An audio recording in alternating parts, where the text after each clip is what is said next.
Bendecida tarde para todos mis amigos, por aquí reportándome desde estos hermosos lugares agrestes de nuestra querida Colombia, para dejarles el temita que había quedado pendiente.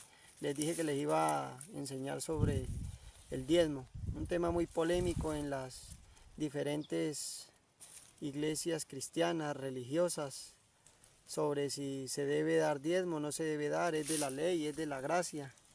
He analizado este tema y concluyo lo siguiente. Analizamos que en Génesis 14 el padre Abraham se fue a rescatar a su sobrino Lot, que había sido secuestrado por unos reyes bandidos que se rebelaron por no pagar diezmos, por no pagar los impuestos, y se fueron robándose todas las riquezas que poseía Sodoma y Gomorra. Entonces le avisaron a Abraham que su sobrino había sido secuestrado y él se armó con sus criados, sus esclavos y se fue a rescatar a su sobrino. Y el eterno Dios le permitió la victoria y obviamente que rescató a su sobrino sano y salvo, y de una vez pues aprovechó, arrebató el botín de guerra que se habían llevado estos personajes, que era un botín de guerra bastante valioso. Cuando regresaba de la derrota, le salió Melquisedec, un personaje misterioso que también en las iglesias es motivo de debate y de diferentes posturas, porque se dice que este Melquisedec es una teofanía de Dios, o sea que entonces lo que se dice es que Abraham le dio el diezmo a Melquisedec, o sea, él le dio el diezmo a Dios. Esto lo usan para poder manipularle el bolsillo a las personas, pero es una mala interpretación porque este personaje no es, no es teofanía de Dios. Yo ya tengo claro ese tema y algún día de eso se lo regalo para que lo analicen. Entonces vemos que Abraham da diezmos no de sus riquezas, sino de un botín de guerra que logró recuperar, agradecido por Dios, agradecido porque Dios le permitió la victoria. Es el primer diezmo que vemos ahí por agradecimiento. Y dice pues que nosotros también tenemos que diezmar, que porque Abraham lo hizo, pero no exactamente por eso, porque Abraham también se circuncidó a su hijo también. Y si vamos a cumplir todo lo que está en la palabra, pues deberíamos cumplir entonces también todo lo que manda la escritura en el Antiguo Testamento, la ley, y ya sabemos que la ley el único que la cumplió fue Cristo Jesús. También dice la escritura ahí en el Antiguo Testamento que cuando uno tenía un hijo que era rebelde, grosero, como muchos que hay por ahí, tendrían que los padres sacarlo afuera para que el pueblo lo matara a pedradas, tenía que morir apedreado, eso lo dice la escritura. También dice Deuteronomio 23 que en la congregación de Jehová no entrará el que tenga magullados los testículos o amputado su miembro viril. No entrará en la congregación de Jehová bastardo. Eso dice, léalo, Deuteronomio 23, 1 en adelante. Y no vemos que en la iglesia a la señorita o a la hermana o al hermano que ponen de porteros estén revisando para ver si los hermanos entran o no entran en la congregación de Jehová.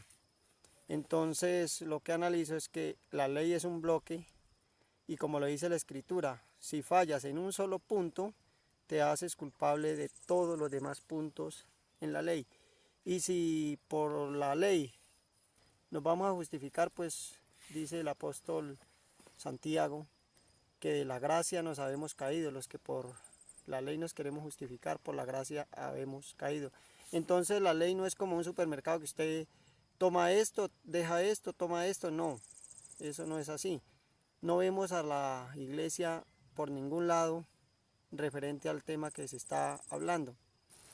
Ya más adelante vemos a Jacob en el capítulo 28 de Génesis, donde él hace un voto de una manera interesada.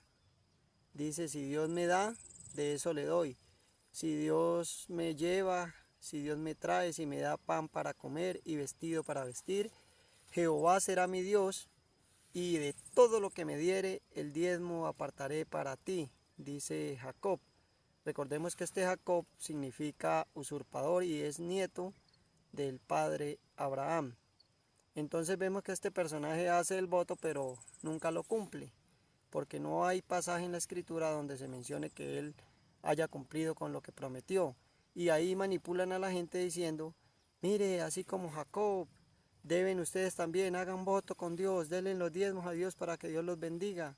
Pero es que a Jacob Dios no lo bendijo por él haber prometido, por haber hecho ese voto. Dios lo bendijo fue porque a él lo alcanzó la bendición por su abuelo. Dios le dijo a Abraham que en él serían benditas todas las familias de la tierra, y obviamente que a su nieto lo alcanzaba porque estaba cerquita la descendencia. Entonces es una manipulación que se tiene.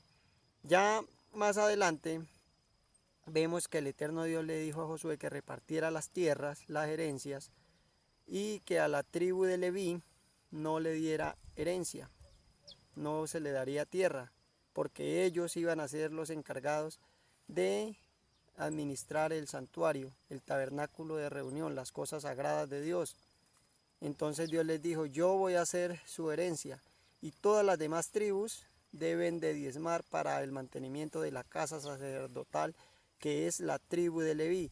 Y si hacemos comparación hoy en día con la tribu de Leví, pues vemos que la diferencia es bastante grande, porque a la tribu de Leví no le fue dado tierra, no le fue dado herencias, solamente Dios era la herencia de ellos y el diezmo de las demás tribus. Y los que ministran hoy en día en las iglesias, ellos sí pueden tener herencias, ellos sí tienen carro, casa, finca, avión, dama, chocolate, mientras que los levitas no tenían nada. Ellos, los levitas, ministraban todo el tiempo en las cosas sagradas de Dios, a tiempo completo.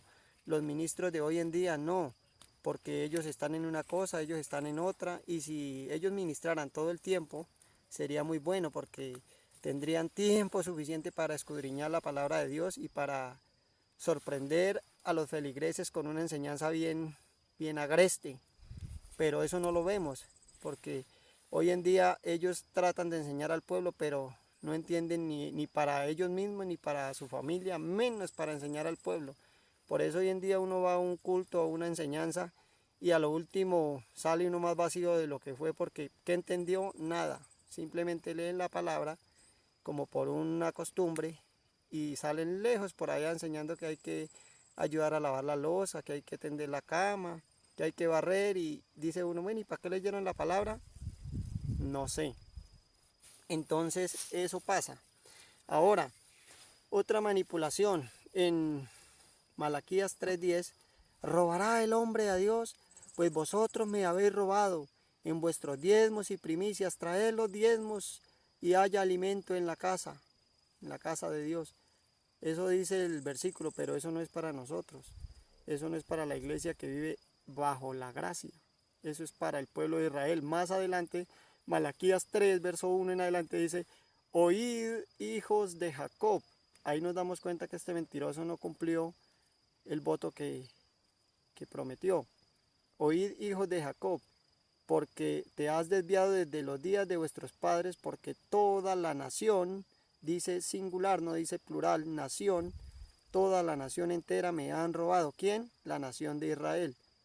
Entonces es otra manipulación que hacen para poder sacar el diezmo a la pobre gente. Vemos que en aquellos entonces también el alfolí era una bodega inmensa para almacenar comida, para almacenar el alimento. Pero hoy en día se ha cambiado y es una cajita pues con una ranura para echar allá el billete. ¿Y por qué no enseñan esto? Porque es mejor dejar al pueblo ciego, porque para pescar es mucho mejor en río revuelto. Cuando vemos a Jesús ya en Mateo, no vemos que Jesús haya llegado a predicar, a enseñar sobre el diezmo y menos a pedirlo. ¿Por qué razón? Porque Jesús no llegó de la tribu de Leví, Jesús llegó de la tribu de Judá. Ahora el apóstol Pablo tampoco pidió diezmos, tampoco los enseñó, porque tampoco venía de la tribu de Leví. El apóstol Pablo llegó de la tribu de Benjamín. Ahora les voy a dejar una interrogante grandota. Si Jesús y el apóstol Pablo no llegaron de la tribu de Leví, ¿por qué cree usted que los pastores que ministran hoy en día Sí son de la tribu de Leví para darles diezmo. Manipulación.